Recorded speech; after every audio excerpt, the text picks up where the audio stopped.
Bismillahirrahmanirrahim. Assalamualaikum warahmatullahi wabarakatuh.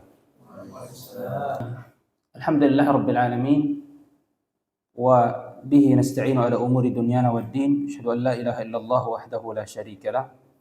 Lahul mulku wa lahul hamdu yuhyi wa yumiitu wa huwa ala kulli syai'in qadir. Wa asyhadu anna Muhammadan 'abduhu wa rasuluh. Allahumma salli wa sallim wa barik wa an'im ala nabiyyika wa rasulika wa ala alihi wa sahabatihi ومن سار على نهجه إلى يوم الدين وبعد. طبتم وطاب منشاكم وسعيكم وتبوأتم من الجنة منزلا. Ikhwah sekalian, alhamdulillah kita memuji Allah Subhanahu wa taala dengan segala bentuk pujian seraya memanjatkan rasa syukur yang setinggi-tingginya atas segala limpahan nikmat, karunia,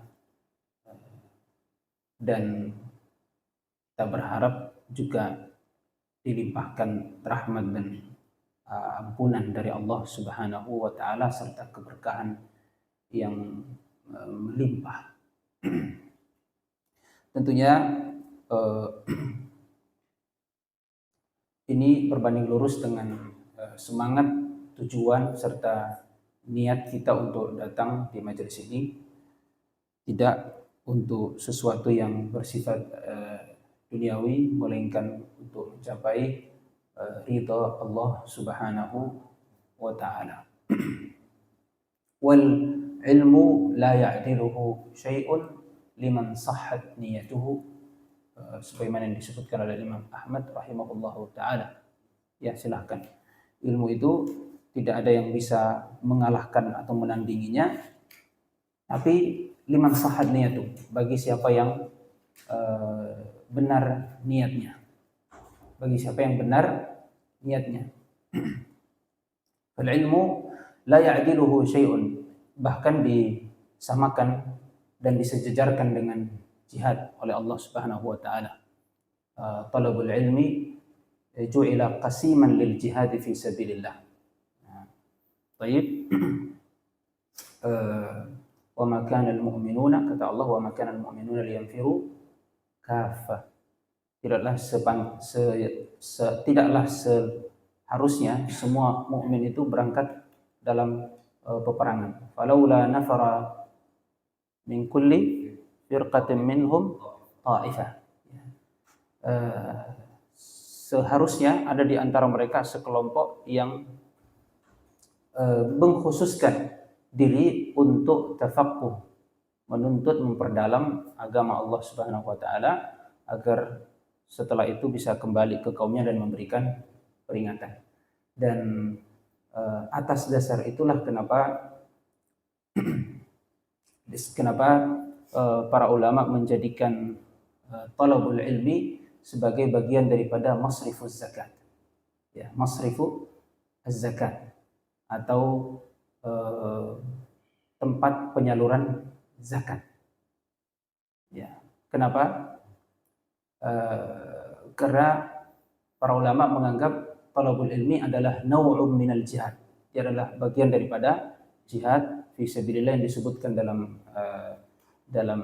surat Taubah tersebut, ayat tentang sedekah wa fi sabilillah. Ya, maksudnya adalah orang-orang yang benar-benar berada dalam jihad fi sabilillah. Wa talabul ilmi naw'un minal jihad fi sabilillah, dan menuntut ilmu adalah bagian daripada jihad fi sabilillah. Nah, di sisi yang berbeda, talabul ibadah atau an-nusuk tidak dimasukkan dalam masrif az-zakah. Jadi subhanallah, ini satu hal yang unik.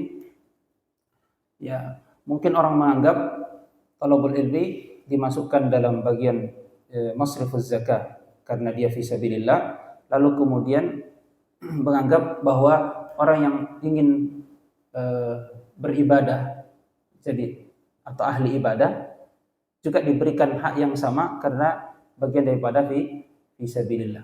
Tapi ternyata para ulama menjadikan dua hal ini sebagai dua hal yang berbeda dalam banyak sudut pandang dan pertimbangannya. Baik, tidak lupa juga kita menyampaikan salawat dan taslim kepada Nabi sallallahu alaihi wasallam Nah, al-Basyirun Nadhir yang diutus oleh Allah Subhanahu wa taala di akhir zaman untuk membawa pencerahan bagi seluruh sekalian umat manusia ila yaumil qiyamah. Pembahasan kita ikhwas sekalian hafizakumullah pada acara Al-Yaumul Ilmi hari ini bertepatan dengan 2 Jumadil akhir atau 3. 2 atau 3 ya. Adalah masih seputar al-ahkam fi salatil musafir. Al-ahkam fi salati al-musafir. Jadi di pengumuman itu nanti antum koreksi sendiri aja. Ya kan di situ tulisannya apa ya? Kalau enggak salah al-ahkam salatil musafir. Betul? Iya. Jadi sempat luput harfu jarnya. Al-ahkam fi salatil musafir. Nah, atau bisa juga tidak memakai harfu jar, tidak memakai huruf fi, tetapi dihilangkan apanya, Mas Bagus? Tidak memakai harfu jar fi, tapi dihilangkan. Tidak memakai harfu jar. Nah, andai misalnya tidak memakai harfu jar.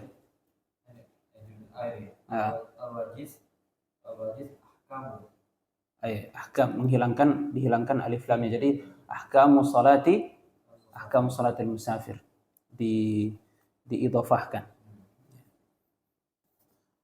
Untuk kali ini insyaallah kita bertekad bisa menyelesaikan pembahasan al-ahkam fi salati al-musafir karena pertama ini adalah lanjutan dari pembahasan kita Yaumul Ilmi sebelumnya 3 bulan yang lalu atau 4 bulan yang lalu, kurang ingat.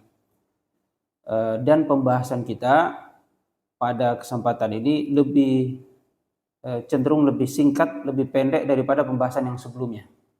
Kalau pembahasan sebelumnya tentang ahkam al-qasar, hukum-hukum yang berkaitan dengan qasar salat, maka pada hari ini kita akan melanjutkan ke bab yang kedua seputar ahkamul jama', hukum-hukum yang berkaitan dengan jama' salat. Nah, dan buku ini ikhwas sekalian hafizakumullah sesuai dengan namanya Al-Wajiz. Al-Wajiz itu maksudnya ringkasan atau mukhtasar. Dan setahu ana ini nuskha atau risalah yang paling pendek yang ana temukan yang bisa jadi bahan referensi sekurang-kurangnya. Yang lainnya jumlahnya 100 halaman, 200 halaman dan itu sepertinya sulit untuk diselesaikan dalam waktu yang singkat. Baik, siapa yang qari insyaallah. Baik, ahkamul jama', hukum-hukum yang berkaitan dengan jama', dan jama' yang dimaksud di sini adalah jam'u as-salah. Al-jama' ikhwas sekalian hafizakumullah taala secara bahasa adalah dhammu syai'i ila ghairihi, menggabungkan sesuatu kepada yang lain, itu al-jama'. Ya. Dan segala sesuatu yang berhubung dengan huruf jim, mim dan ain itu adalah menunjukkan tentang ad-dhamm atau pertemuan dua hal atau bergabungnya dua hal menjadi satu atau al-jama'. Baik. Nah. Makanya ada istilah jamaah, ada istilah jum'ah, termasuk jima', ya, dan ya berkumpul. Baik, al-majma' perkumpulan, al-jami'ah ya, kampus ya, perkumpulan. Nah,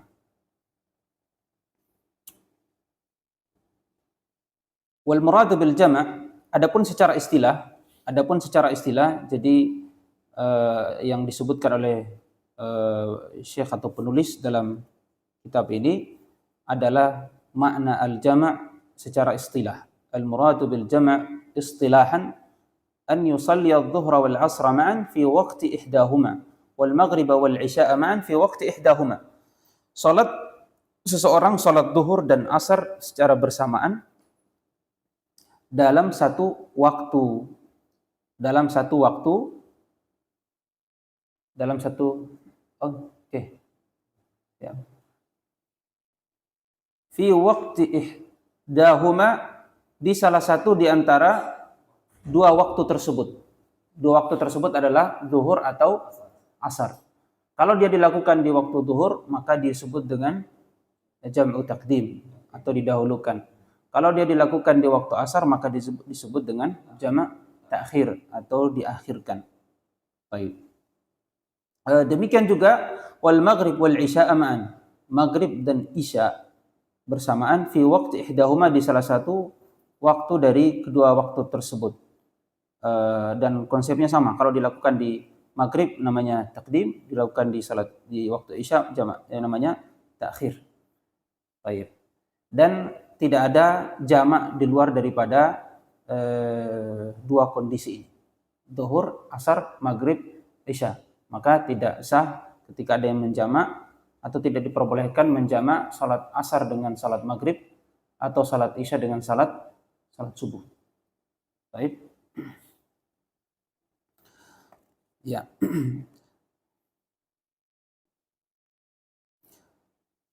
Wa idza jaza jam'u salatain, dan kalau boleh mengumpulkan kedua-duanya, maka sara waqtahuma waqtan wahida. Akhirnya waktunya menjadi satu waktu, bukan dua waktu. Ini konsekuensinya. Ini konsekuensinya. Ketika dia dikumpulkan, dua salat ini dikumpulkan menjadi satu, itu artinya bahwa waktu dari dua salat ini menjadi satu waktu yang sama. Waqtan wahidan. Baik. Wattasa'a lahuma ma'an. Makanya wattasa'a lahuma ma'an, dan fleksibel, semua bisa dilakukan, apakah di zuhur atau di asar. Makanya tidak ada istilah sudah keluar waktunya atau belum masuk waktunya. Sudah keluar waktunya atau belum masuk waktunya. Kenapa? Karena dua waktu yang berbeda itu menjadi satu kesatuan. Dan itulah jamak. Fa yajuzul jama' fi ayyi waqtin sya'a minhuma wa fi ayyi juz'in min ajza'il waqtain. Maka boleh menjamak di salah satu waktu yang dia kehendaki, dan di salah satu bagian waktu dari kedua salat tersebut yang ingin dia jamak atau kumpulkan. Nah, al-jama' ikhwas sekalian, hafizakumullah taala, ya penting untuk menjadi stressing point dalam hal ini, bahwa jamak ini adalah bagian daripada rukhsah atau keringanan yang Allah berikan dalam menjalankan syariatnya. Nah, yuridullahu bikumul yusra wa la yuridu bikumul usra. Allah menginginkan bagi kalian keringanan dan tidak menginginkan bagi kalian sesuatu yang menyulitkan. Salah satu implementasi dari ayat ini adalah syariat menjamak salat. Syariat menjamak salat. Lanjut. Hukmul jam'i lil musafir. Tadi kita sudah membahas tentang maksud dan makna dari jamak salat. Sekarang beliau penulis hafizahullah taala ingin menjelaskan kepada kita hukum jamak bagi orang yang musafir. Hukum jamak bagi orang yang musafir. Secara khusus bagi orang yang musafir. Baik. Meskipun ikhwas sekalian hafizakumullah, al-jama' pada dasarnya itu tidak hanya terkhusus bagi orang yang musafir saja. Sebagaimana disebutkan dalam hadis Ibnu Abbas bahwa Nabi Shallallahu alaihi wasallam pernah menjamak salat di Madinah min ghairi khaufin wala matar. Bukan karena takut, bukan juga karena hujan. Dan beliau di Madinah sudah pasti tidak sedang safar. Beliau di Madinah sudah pasti tidak sedang safar. Baik.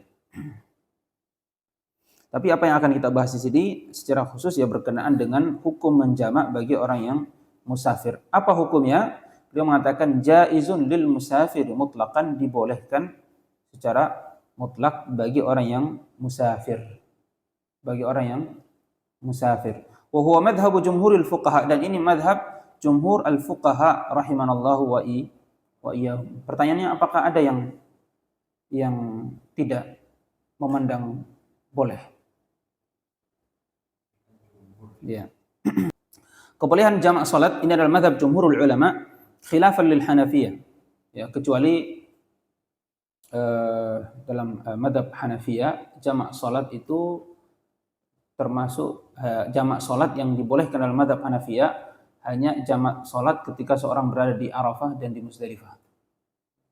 Di Arafah menjamak salat zuhur dan asar, dan dijamak takdim, dimajukan. Dijamak takdim. Kalau ini sepakat ya, para ulama mengatakan untuk khusus salat di Arafah. Sudah ada yang pernah haji? Insya Allah antum sudah pelajari semua tentang manasik. Khusus untuk Arafah, afdalnya adalah di takdim, dimajukan salat zuhur dan asar dilakukan di waktu zuhur, karena ya kaum muslimin setelah itu akan berpencar dan fokus berdoa, dan kalau sudah terpencar maka akan sulit untuk mengumpulkan kembali mereka melakukan sholat jamaah nantinya di waktu asar. Makanya disunahkan untuk dilakukan jamaah takdim, dan itu yang dilakukan oleh Nabi Shallallahu Alaihi Wasallam. Kemudian pada saat di Muzdalifah itu ya salah satu masyair yang ada di Makkah, setelah seorang haj melakukan wukuf di Arafah, lalu kemudian ke Muzdalifah. Baik, setelah terbenamnya matahari berangkat ke Muzdalifah, dan di sana melakukan jamak salat maghrib dan isya dilakukan di akhir waktu, disebut dengan jamak takhir. Kenapa disunahkan takhir? Ya, karena itu yang dilakukan oleh Nabi Shallallahu Alaihi Wasallam. Alasannya karena pada saat itu yang memungkinkan adalah seorang melakukan sholat setelah di Muzdalifah,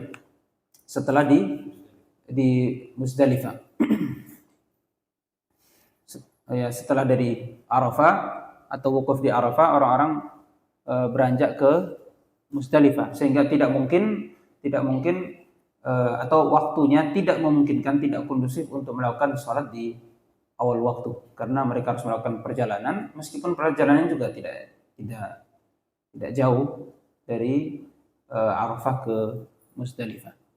Nah, untuk dua kondisi ini yang bagi Al-Hanafiyah ikhwas sekalian fidakumullah, satu-satunya waktu atau kondisi di mana seorang dibolehkan untuk menjamak salat. Takdim Arafah dan takhir Muzdalifah. Atau di jamak. Nah.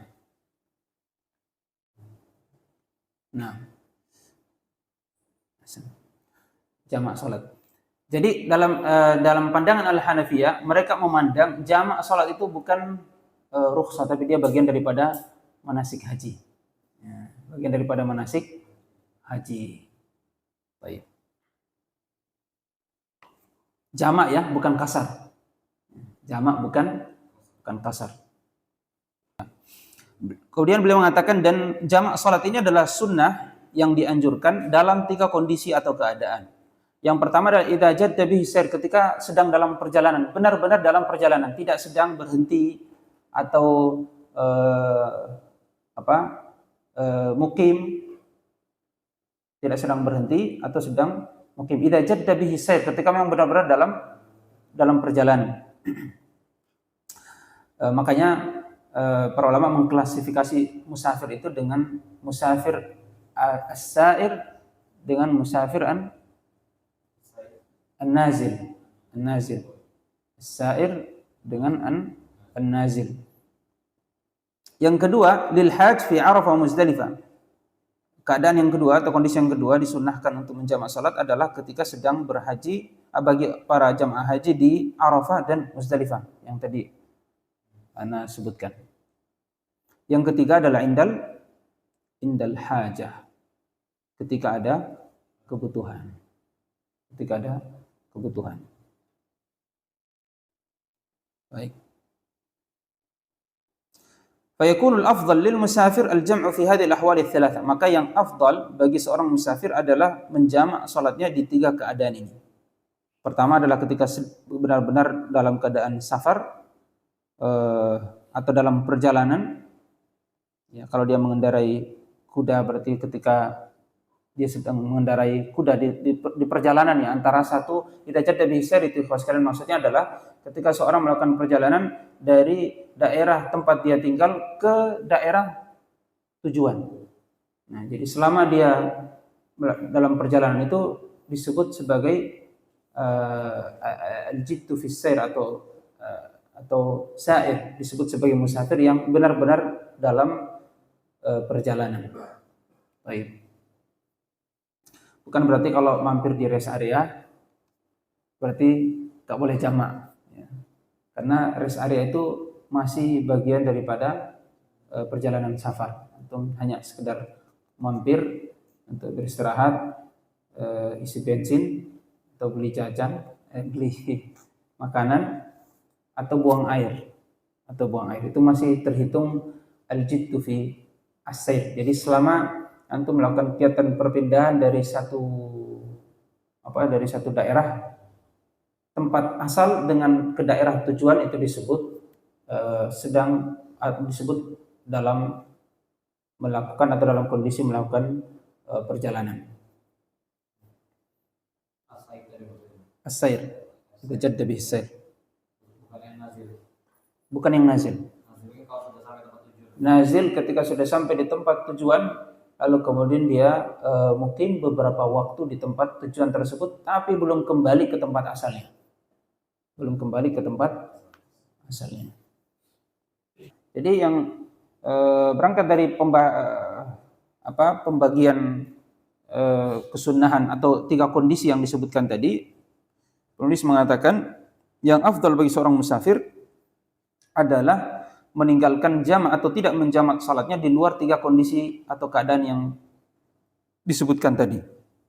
Wa dzalika idza kana mustaqiran, sebagai contoh ketika dia sedang mukim atau tinggal di satu tempat sehari ataukah 2 hari atau lebih, walam yakun bi hajatun ila al-jama', dan dia tidak punya hajah untuk menjamak, maka yang lebih afdal bagi dia adalah tidak menjamak salat. Yang afdal bagi dia adalah tidak menjamak salat, meskipun dia masih disebut sebagai seorang musafir. Ya, meskipun dia disebut sebagai seorang musafir, ya, selama dia tidak kembali ke tempat asalnya, maka dia masih dianggap sebagai seorang musafir. Baik. Nah, di sini beliau menyebutkan dalil-dalil masyru'iyah atau dibolehkannya menjamak salat.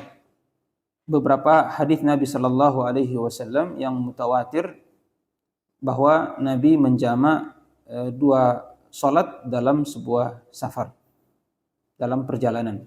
Di antaranya adalah hadis Jabir bin Abdullah radhiyallahu anhuma ketika menyifati sifat haji Nabi Shallallahu Alaihi Wasallam. Hadis Jabir tentang sifat haji. Hadis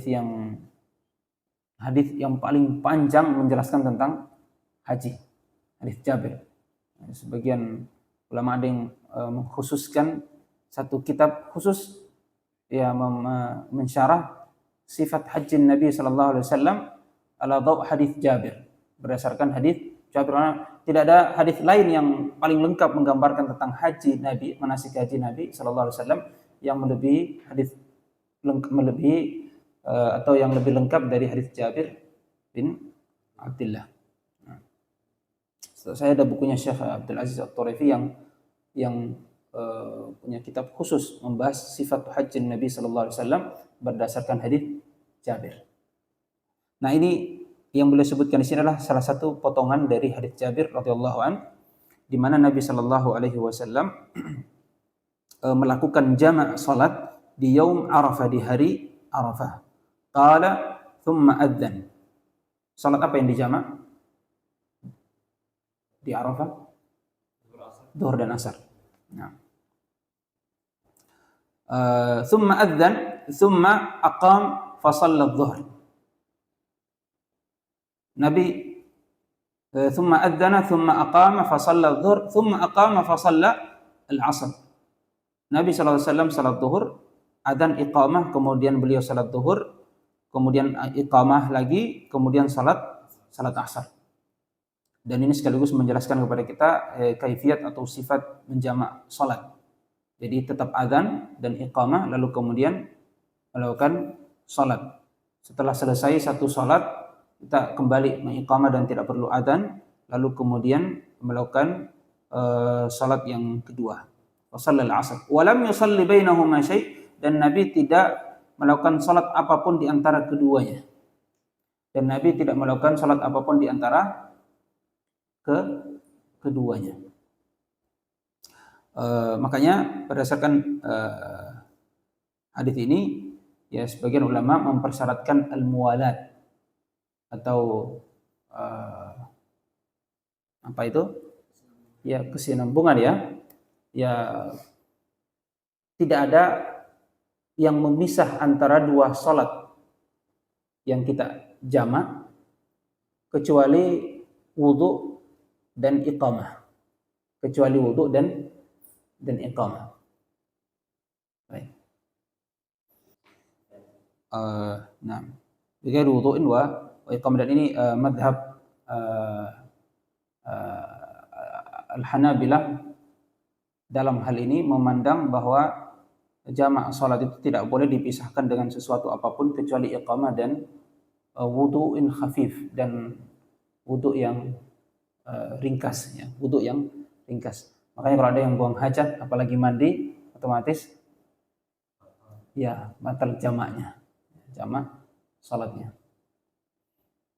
Ya, rawahu Muslim. Ini hadis yang sama.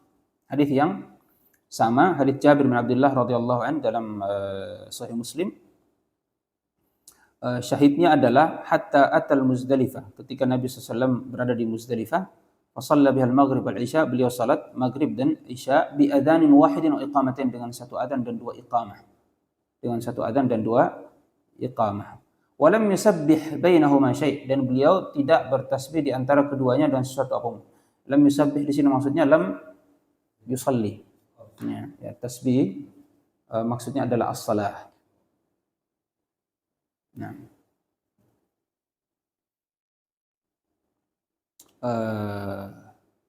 ada ini disebut dalam istilah para ulama dzikru juz'in min ajza'ihi. Baik, itlaqu syai'in bi dzikri juz'in min ajza'ihi. Jadi menyebutkan sesuatu atau memberi nama kepada sesuatu dengan menyebutkan salah satu dari bagiannya. Tasbih adalah salah satu bagian dari ibadah salat tersebut. Bihi as-sir, ini mendukung pendapat tentang afdaliyah seseorang melakukan jamak jika memang benar-benar dalam perjalanan dan bukan dalam kondisi berhenti atau mukim beberapa waktu, sehari, 2 hari atau lebih. Karena Nabi SAW yajma'u bainal maghrib wal isya idza jadda bihi as-sayr. Nabi SAW menjamak antara maghrib dan isya ketika benar-benar dalam perjalanan. Muttafaqun alaih, hadis muttafaq alaih, riwayat Bukhari dan Muslim. Idza ajala alaihi hadis Anas bin Malik ya radhiyallahu an, anna Nabi sallallahu alaihi wasallam qala inna Nabi sallallahu alaihi wasallam idza ajala alaihi as-safar yuakhiru adh-dhuhr ila awwal waqti al-'asr fayajma'u bainahuma wa yuakhiru al-maghrib hatta yajma'a bainahuma wa yuakhir al-maghrib hatta yajma'u bainaha wa bain al-'isha hina yaghibu asy-syafaq. Muttafaqun alaih, dan ini lafaz Muslim.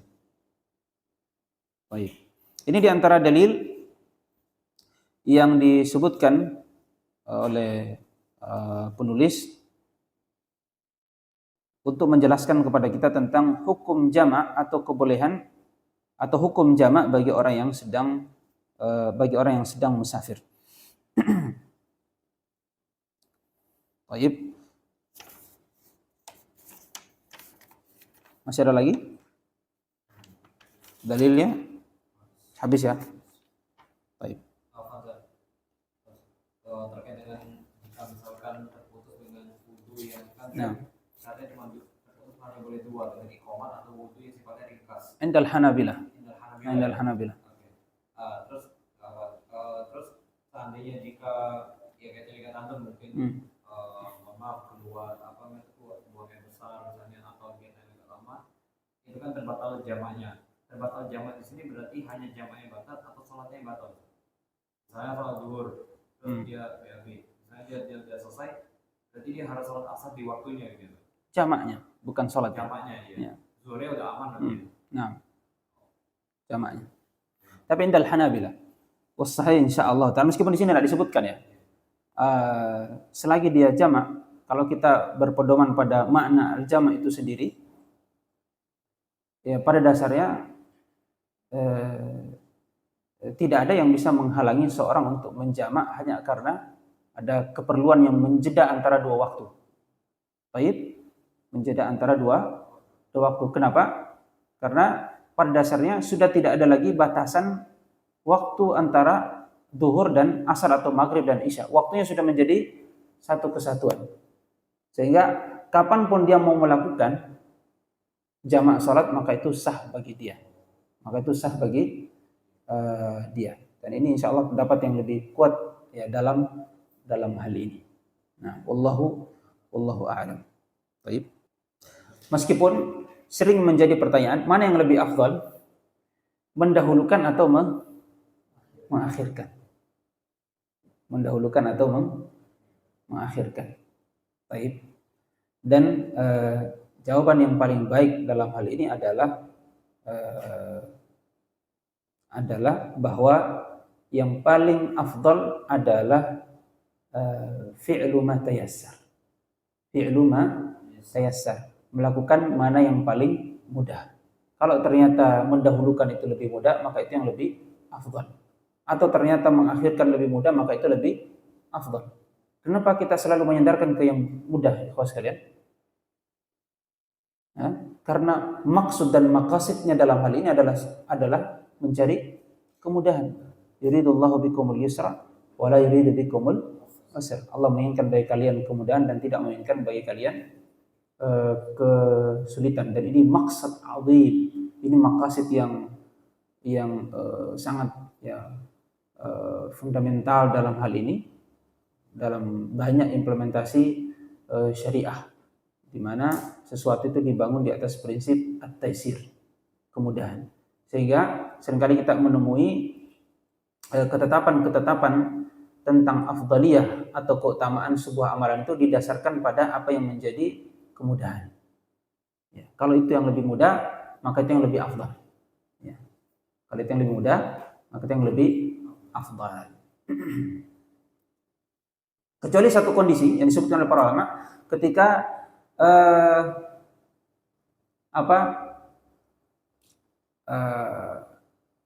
berimbang, kondisinya berimbang dalam artian tidak ada yang lebih dominan, apakah itu dia takdim atau dia mentakhir, sama-sama mudah dia lakukan. Kalau dia mentakdim juga tidak masalah, kalau dia mentakhir juga tidak masalah. Maka mana yang paling afdal dalam kondisi seperti ini? Ya. Baik.